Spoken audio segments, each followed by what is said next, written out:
6? Dr. Brewer, Dr. what 6? A pregnant woman who was getting ready to welcome her child into this world will never be able to see her grow up. She had hopes and dreams for her child, but her life was cut short tragically. The New Jersey woman who was 8 months pregnant was able to give birth to a healthy baby girl, but wasn't able to nurse her baby or raise her. The child is likely to grow up without ever knowing their biological parents because what her father allegedly did. This video is to bring awareness to the injustices in our community. I mean no harm to the family and friends of the victim. All information included is public knowledge. The information included was gathered by local news outlets. Remy Lee was 31 years old. She lived in Paterson, New Jersey. She was known as a caring friend and a devoted family member. She was also a very sweet and loving person. Some people would describe her as a kindred spirit. To know her was to love her. She was a pleasure to be around. She was also a mother. Her life revolved around her daughter, Anaya. Pay attention. Don't kill! Oh, kill! Kill! You always get you. I haven't got you, kill.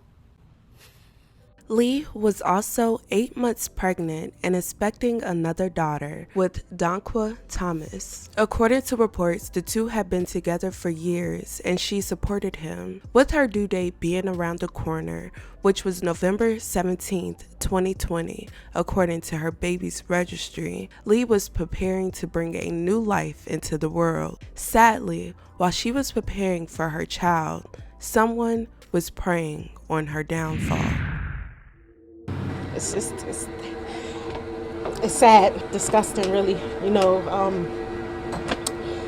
Excuse me, I'm sorry. When I saw her last week, I said, "You still ain't have that baby yet?" And she just said no, and she went inside. Just literally saw her the other day walking with the kids, and to know this now, every day in passing, about to have her baby. This is just,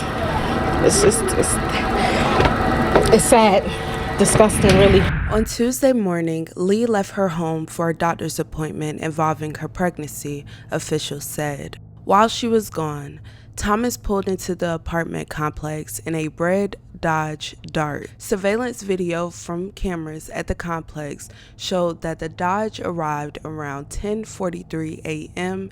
and parked, according to the affidavit. At 11 a.m., the Dodge moved to a different parking spot where the driver waited for Lee to show up. Lee came back at 1:30 p.m. and parked in a spot to the left of the Dodge, the affidavit said. She got out of her vehicle and was standing between two vehicles where she was shot several times in front of her young daughter, according to witnesses. Lee suddenly fell to the ground and the red Dodge then sped away. A 35-year-old neighbor of Lee said during an interview that she was inside her home when she heard 3 gunshots and went outside to see what happened.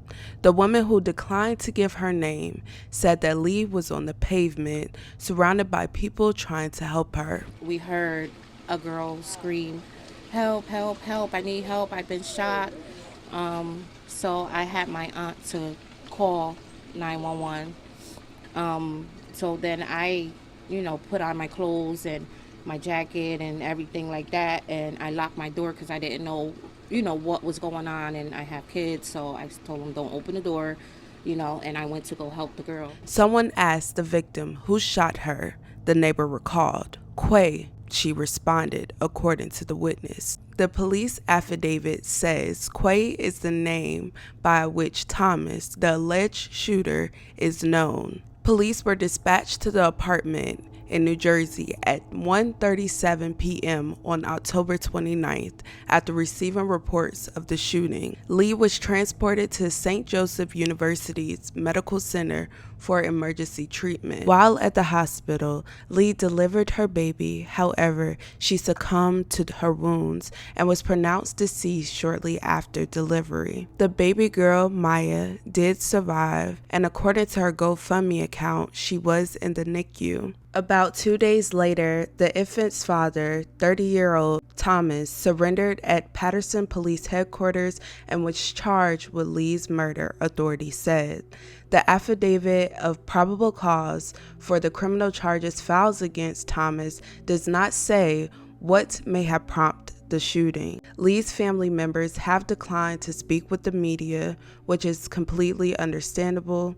And according to officials, they said they did not know any details about the relationship between the two and that they were no longer giving any more information to the public. Thomas was also charged with weapons possession crimes involving a 9mm handgun and a violation of the law that bans convicted felons from having guns. Thomas faces a maximum of life behind bars if convicted. According to current court documents, no plea was entered into the court records. This story has gone viral across the internet. The mayor of New Jersey also spoke about this incident, and he said, "My heart breaks for the family, and I hope they can find strength during this difficult time." There's still a GoFundMe account that is up if anybody wants to support her story and her two daughters. Also share any articles to this story. People need to hear things like this, and people need to see what is going on in our communities. Please do not forget her name. You guys, let me know your thoughts and your opinions about this case. Please be respectful in the comments. Thank you guys so much for watching. Please be safe and don't forget to check on your loved ones.